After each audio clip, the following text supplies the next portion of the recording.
Bienvenue, chers amis, à cette émission Appel de l'aurore. J'ai invité pour vous cette semaine un prêtre. Je vous le dis parce que je ne suis pas sûre que vous allez être convaincus que ça puisse en être un avec son discours. Monsieur Claude Lacaille, bienvenue. Bonjour. Claude, prêtre, et pourtant, qu'est-ce qui te destinait à cette mission, à cette vocation? Comment c'est venu en toi ce désir d'être prêtre? Ah, mais ça, c'est un peu... On va chercher ça loin. Ben, moi, j'ai 85 ans. C'est ça. Donc, je suis né dans le Québec catholique. Mes parents étaient des gens croyants, des travailleurs, travailleuses. Mon père et ma mère étaient deux gens qui travaillaient en usine. Alors, dans toute leur enfance. Et la foi, c'était un peu ce qui donnait une colonne vertébrale à leur vie, qui leur donnait la force de traverser les difficultés. Ils ont vécu la crise économique, eux autres, en 1930. Et puis, c'était deux familles ouvrières qui étaient de conditions Modeste. très modestes. Alors, pour mes parents, leur foi, c'était leur colonne vertébrale. C'était ça qui leur donnait la capacité de continuer, qui ne se décourageaient pas, qui travaillaient. Ça leur donnait aussi leur identité un peu, Oui. hein, parce que dans... Puis, dans ce temps-là, c'était comme ça. C'est ça. Alors, on allait à l'église, puis on pratiquait toutes les pratiques de la religion. C'était pas rien d'oppressant, on vivait ça normalement. Maintenant, je rentre au collège. Quand j'ai eu 6 ans, je sors de ma première communion à Notre-Dame, à Montréal. Notre-Dame de Grâce. OK. J'ai 6 ans. Je viens de faire ma première communion. Je reviens avec ma marraine qui me demande « Qu'est-ce que tu vas faire quand tu vas être grand? » Je me souviens très bien de cette question qu'elle m'a posée. J'ai répondu immédiatement « Un père blanc. » Un père blanc. Je ne savais pas ce que c'était un père blanc. Non? Non. Il y avait des dominicains chez nous, OK. à la paroisse, puis ils étaient habillés en blanc, puis j'appelais ça un père blanc. Bon, d'accord. C'était pas nécessairement cette communauté-là. Alors, il y avait une fascination de la religion, évidemment, on baignait là-dedans. Oui. Mais c'est pas suffisant, disons, pour continuer, pour inspirer toute une vie, mais c'est une affaire d'enfant, mais Oui. ça commence comme ça. Ça commence comme ça. Une éclosion d'une vocation. Je rentre au collège, je voulais faire un prêtre, mais je connaissais rien d'autre que ce que j'avais vu à l'église. Alors, pour vous, faire un prêtre, ça voulait dire être un pasteur de communauté. Même pas la messe. Puis, dire des messes. Ben, c'est ça. Mais c'est ce qu'on voyait de la religion, quoi. Au collège, j'ai fait le cours classique en 2 parties, à Joliette puis à Trois-Rivières. Je me suis ennuyé. Oui? J'aimais pas trop l'école. Vous étiez brillant. Ben, je réussissais facilement, mais j'essayais pas d'être premier de classe. Non. Non. Pourvu que je passais, je m'amusais. Et j'étais toujours le plus jeune de la classe, puis j'étais le plus tannant aussi. Et puis, ce qui est arrivé, c'est que je m'ennuyais surtout dans les cours de religion. C'était plate. Il me rappelle, il nous lisait les encycliques de Pie XII, mais franchement, c'est quelque chose d'aride. Mais oui, tu sais, ça manquait de pédagogie un peu, tu sais. Puis, c'était sévère.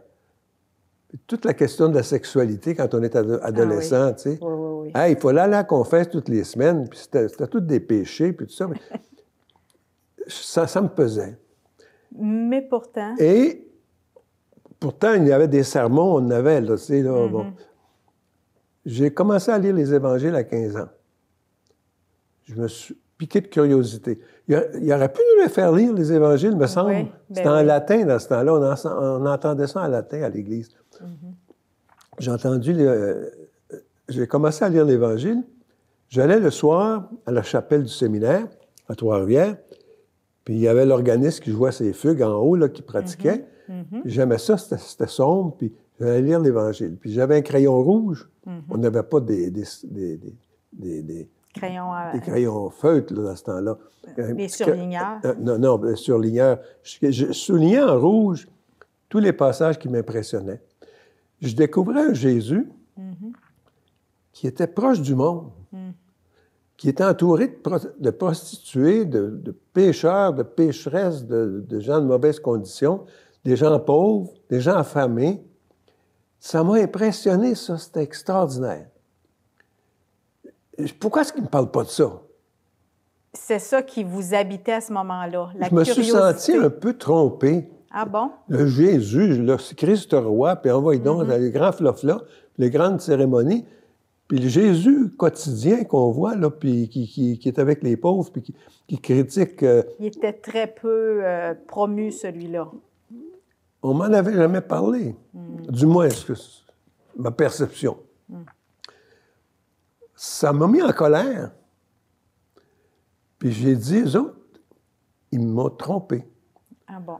Parce que on nous parlait de la pureté, bien gros. Ben oui. Puis Jésus, il n'a pas parlé une seule fois. Je dis, Il y avait ils ne mettent pas les accents à la bonne place. Alors, critique de la religion, ça a commencé là. Et puis ça n'a jamais arrêté. Bien, ça n'a jamais arrêté. Il ne faut pas prendre des choses, il ne faut pas avaler des choses sans esprit critique. Oui, oui, oui. Alors, j'ai fait mon cheminement. J'étais destiné à être prêtre. Si j'étais prêtre à Trois-Rivières, j'étais pour finir maître de salle au séminaire, à surveiller des petits gars qui étudient, à surveiller des dortoirs, à surveiller des toilettes. Ça ne me tentait pas bien, bien. Pour m'en aller vicaire dans une paroisse avec un vieux curé qui était pour me dire quand est-ce que je pouvais sortir puis quand est-ce que je ne pouvais pas sortir. On était traités comme des enfants. Ouais. Alors, je tiens en réaction contre tout ça, mais je tenais quand même à devenir prêtre. J'ai rencontré des prêtres qui m'ont impressionné. À Trois-Rivières, le chanoine Moreau, qui se rendait à la Pierre, on appelait ça la Pierre, c'était un quartier de taudis qu'il y avait dans les limites de Trois-Rivières, à Notre-Dame de la Paix. Il a fondé une paroisse avec des gens très, très pauvres. Des gens, des squatteurs qui avaient été rejetés de la ville, qui vivaient en dehors de la ville au moment de la crise économique. Ah oui.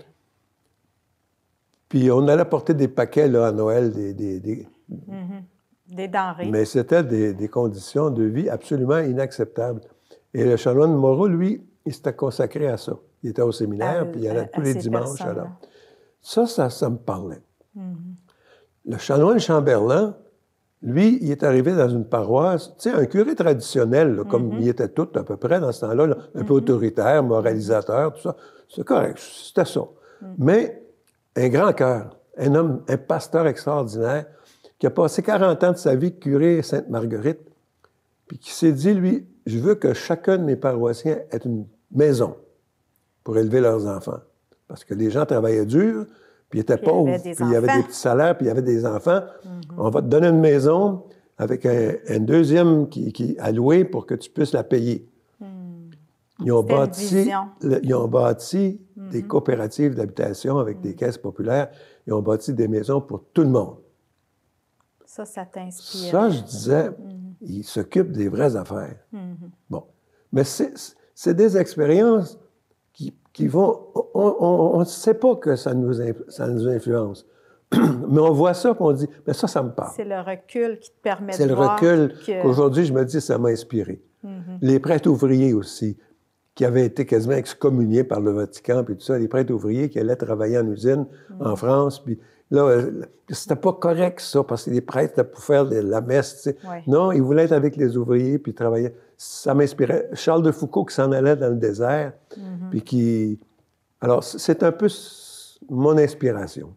Alors, avec le temps, j'ai dit, moi, je vais être un missionnaire. Bon. Je ne veux pas être un fonctionnaire du sacré. Je ne veux pas être un 18 de messe qui va faire juste ça, puis que je veux être proche des gens, puis où est-ce que les gens vivent.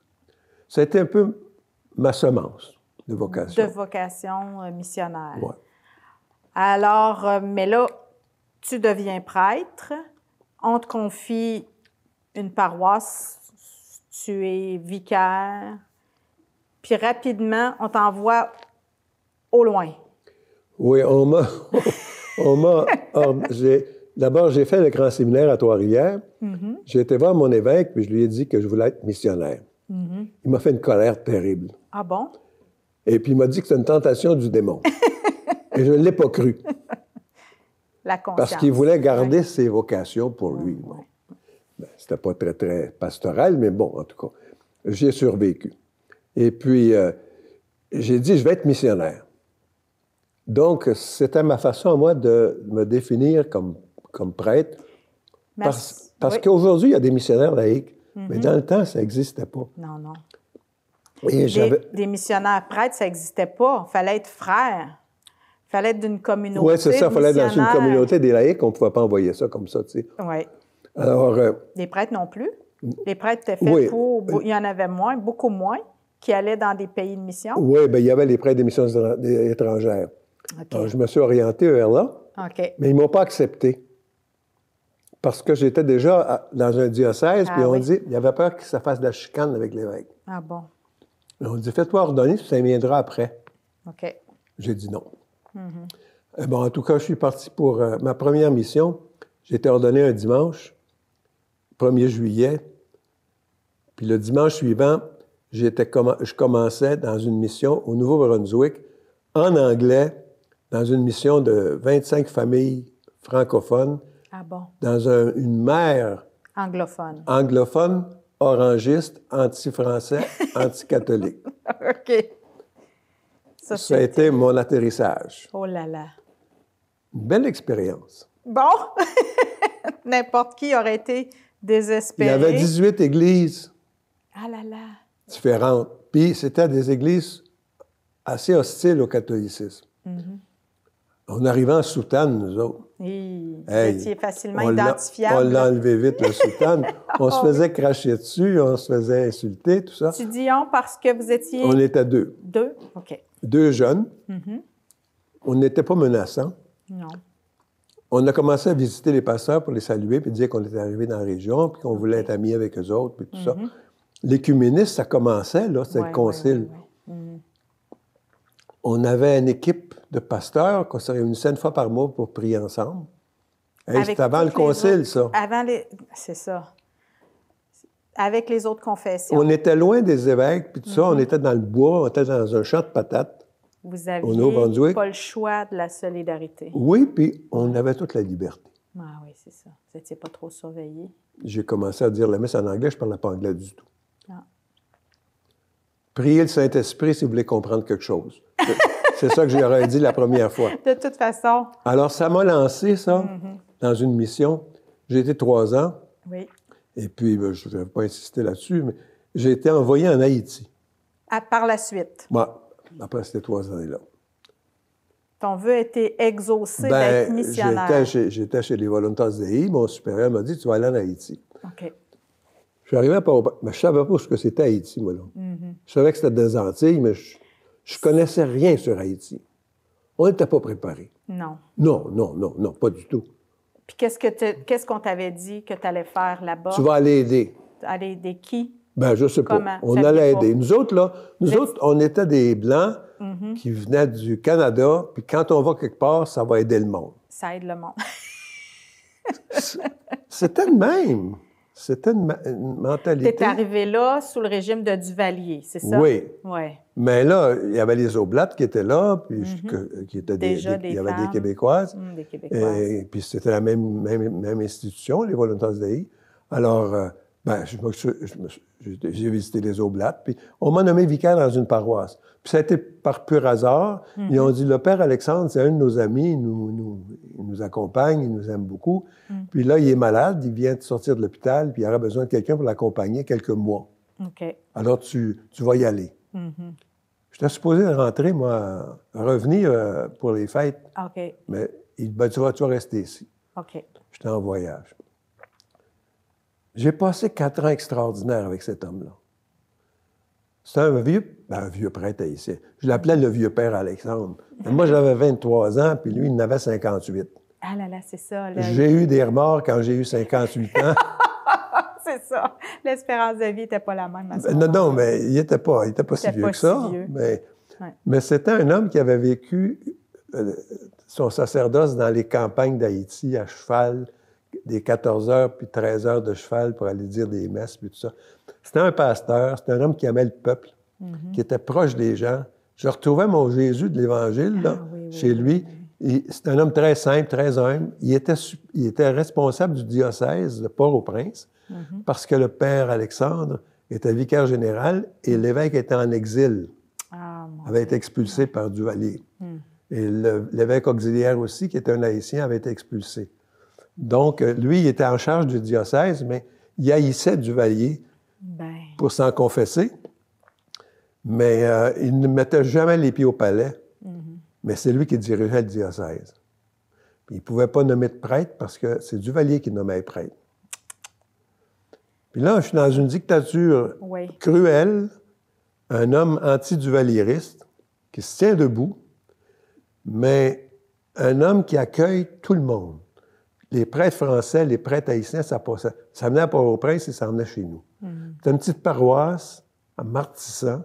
Martissan, c'est aujourd'hui le quartier le plus violent de tout Haïti. C'est là que sont les grandes gangs, les gangs armés là, qui font la terreur. On était à la sortie de la ville. Un quartier de taudis, d'une pauvreté absolument épouvantable. Là, j'ai eu ma première formation missionnaire. Vous n'avez pas apporté... J'ai été vicaire 4 ans, là. Là, j'apportais rien. Je disais, qu'est-ce que je suis venu faire ici? Oui. Vous n'avez pas eu envie de partir? Ben oui. Je disais, les gens me demandaient... D'abord, qu'est-ce que les gens me disaient quand ils me voyaient? J'étais un blanc à soutane blanche. Oh! Bon, fait que c'est visible, là, en Haïti. Mon père me gangou. J'ai faim. Oui. Il me disait pas, veux-tu me confesser, me baptiser? J'ai faim. Oui. J'avais jamais entendu ça. J'ai faim. Jamais personne ne m'avait dit ça, j'ai faim. Ben oui. Pour dans ce sens-là. Je me sentais d'une impuissance effrayante. Et Alexandre, le soir, on soupait ensemble. Là, il faisait noir à 6 heures. Là, on soupait, puis on allait se coucher après ça. Puis, nos conversations, je me rappelle, les conversations au souper, là, j'y posais mes questions, j'y disais mes angoisses, puis tout ça, puis il m'écoutait. J'étais comme son enfant, j'étais comme son fils. Ça t'apaisait. Ah oui. Ses réponses t'apaisaient. Écoute, son attitude avec les gens aussi. Oui. Il était bon. Puis, quand il prêchait, il ne parlait pas pour parler. Ça portait. Il s'apportait, puis il parlait de la réalité, puis il parlait de ce qui se vivait dans le pays, puis tout ça. Puis il dénonçait. Mais il le faisait avec intelligence. Tu es resté 4 ans. Pourquoi tu es parti? Ils m'ont mis dehors. Oui, c'est ça. Mais ces 4 années-là, là, j'ai refait ma théologie. Là, le contact avec les pauvres, avec les petits, avec les opprimés, comment les accueillir. Encore une fois, ton Jésus préféré. Oui. Oui, j'ai retrouvé mon Jésus, là. Et puis, j'ai dit, bien, c'est ça que je voulais vivre. J'aurais passé ma vie en Haïti. Et je tenais un centre d'étudiants dans le quartier. Oui. Je vivais plus au presbytère, j'étais vivre dans le quartier. On s'est acheté une maison, puis j'ai accueilli une vingtaine d'étudiants, j'ai vécu avec eux autres. J'ai eu des relations égalitaires avec ces jeunes-là. Ouais, ben, j'étais quasiment de leur âge. Et j'ai des amitiés qui durent jusqu'à présent. Tu as connu la fin de vie de ce prêtre-là? Non, j'étais plus là quand il est décédé. Il s'est retiré, cet homme-là, vicaire général, il s'est retiré dans la montagne derrière Port-au-Prince, dans une petite caille, une petite maison de torchis, avec ses aides. Et puis, il vivait pauvrement. Il n'y avait jamais une scène. Tout ce qu'il y avait, il le donnait. Puis il aurait pu s'enrichir. Il y a beaucoup de prêtres. Là, tu sais, quand on disait là, en Haïti, les Haïtiens disent gras comme un chien de presbytère. Là. Oh. Quand quelqu'un est gros, là, ça dit tout. Tu sais. D'habitude, dans les presbytères, ça mange bien. Le père Alexandre, c'était un homme. C'était pas un ascète. Non, c'était un bon vivant. Mais ce qu'il avait, c'était pour partager. Il n'avait rien pour lui, oui. Ouais. Alors, tu sais, ça, c'est de l'éducation, ça. Ça t'a formé. Oui. Tu es ensuite allé en Équateur? Bien, je suis allé en Équateur. J'ai été expulsé par l'archevêque. De l'Équateur? Non, de Port-au-Prince. Oui. Parce que j'avais été lui dire ma façon de penser. Il avait assassiné, Duvalier avait fusillé 30 jeunes qui avaient été en Russie, puis ils ont fusillé devant la place publique. Puis il fallait aller les confesser, puis Oui. Ah, c'était épouvantable, c'était un show épouvantable. 30 jeunes qui ont été fusillés. Et puis l'archevêque avait approuvé le président le dimanche de la Pentecôte. Ah là là. Je trouvais que c'était une Pentecôte qui n'était pas bien... Crédible. Pas bien chrétienne non plus. Pas chrétienne. Alors, j'étais allé lui dire, mais j'étais indigné, puis j'avais été le voir. On s'était engueulé, disons. Assez fort, en créole. T'es ça va obligé bien. de partir. Ah oui, ça fait... Puis, il m'a expulsé, puis Oui. il m'a dit que j'étais un communiste. Bon. Je ne savais pas ce que c'était un communiste, de toute façon. OK. Et je suis reparti l'année suivante pour l'Équateur. C'est un évêque qui cherchait des vocations, puis j'ai dit, as-tu des prêtres étrangers? Il dit non. OK. Mais j'ai dit, moi, je veux pas travailler avec des prêtres étrangers, je veux travailler avec des prêtres locaux. Parce que je me rendais compte que quand on arrivait à l'étranger, si on arrivait à une gang de Canadiens, ceux qui sont arrivés avant toi, ils transmettent tous leurs préjugés puis leur façon de voir. Puis tu n'as pas la vision des gens de la place. Moi, je voulais être en contact avec des nationaux pour connaître leur pas valeur, attraper les préjugés que nous autres, les Blancs, les coloniaux, on a. Alors, il dit, j'en ai pas de prêtre étranger. Ah ben j'ai dit, c'est correct. T'es allé. Et là, je tombais dans un monde complètement différent. Les Autochtones, c'est 85%, c'était des Indiens Quichua. Ils attendaient quoi d'un prêtre, ces gens-là? Bien, je vais te conter la première fois que j'étais dans une communauté. On avait des gens qui avaient acheté... L'évêque avait fait venir des moutons d'Australie. Ces gens-là élèvent des moutons. Mais les moutons sont tous rachutiques, puis toutes des races qui sont toutes affaiblies, parce qu'ils sont toujours entre eux autres. Alors, l'évêque avait pensé d'importer des moutons, des reproducteurs, puis d'enseigner aux gens comment améliorer leur cheptel. En variant la race. Oui. C'est une bonne idée. Mais quand ça vient des étrangers, puis tout ça, les gens, ils sont méfiants. Ils en ont vu d'autres. Hein. Alors, il m'a dit, tiens, ça va être ta première expérience avec les Autochtones. Il dit, tu vas aller avec Sœur Clara. Puis il dit, vous allez inviter les gens à venir au cours de moutonologie. Moi, je ne connais rien là-dedans, les moutons, puis la campagne, puis tout ça. Je suis absolument perdu là-dedans. Même mon poncho, puis mon chapeau, puis on part avec Clara. Et puis, on arrive dans une communauté pour inviter les gens. Les gens sont ivres. Ils sont une centaine. C'était le party. C'était pas le party. Il y avait bu. Mais je sais pas, moi, c'est mon premier contact. Ils sont sous. Puis, ils sont en colère. Ah bon? Ils sont agressifs. C'est pas rassurant. La petite religieuse, elle parle de Quichua, fait qu'elle essaye de calmer. Ce qui se passe, puis tout ça. Alors, il me dit, le monsieur, il dit, le chef, il dit, vous savez, les prêtres, là, il dit, on en a connu, puis il dit, on n'a peut-être pas, on sait peut-être pas écrire, mais on a de la mémoire. Et c'est après que j'ai compris que dans cette communauté-là, il y avait des jésuites autrefois, qui étaient propriétaires terriens, puis qui utilisaient le fouet. Ah oui. Okay. Juste 40 ans avant. Alors que là, j'étais supposé d'avoir des mauvaises intentions. On leur avait dit, le patron les avait saoulés, leur avait dit, il y a un curé qui vient, puis il s'en vient vous voler vos terres. Ah bon? Alors, moi, je n'étais pas au courant que je m'en allais voler les terres. Alors, on est obligé de se sauver. On a reçu des bouteilles, on a brisé le pare-brise de l'auto, du Jeep, puis on est parti. C'était ma première... il m'a dit, on n'a pas d'instruction, mais on a de la mémoire. Et la mémoire coloniale, ces gens-là, depuis 5 siècles, ils sont écrasés. Ils sont ceux qui produisent la nourriture pour tout le pays, c'est les agriculteurs. Ouais. Ils sont méprisés. Ils n'ont pas d'école, ils n'ont pas d'eau courante, ils n'ont aucun service de l'État. Puis ils sont méprisés, ils sont insultés continuellement.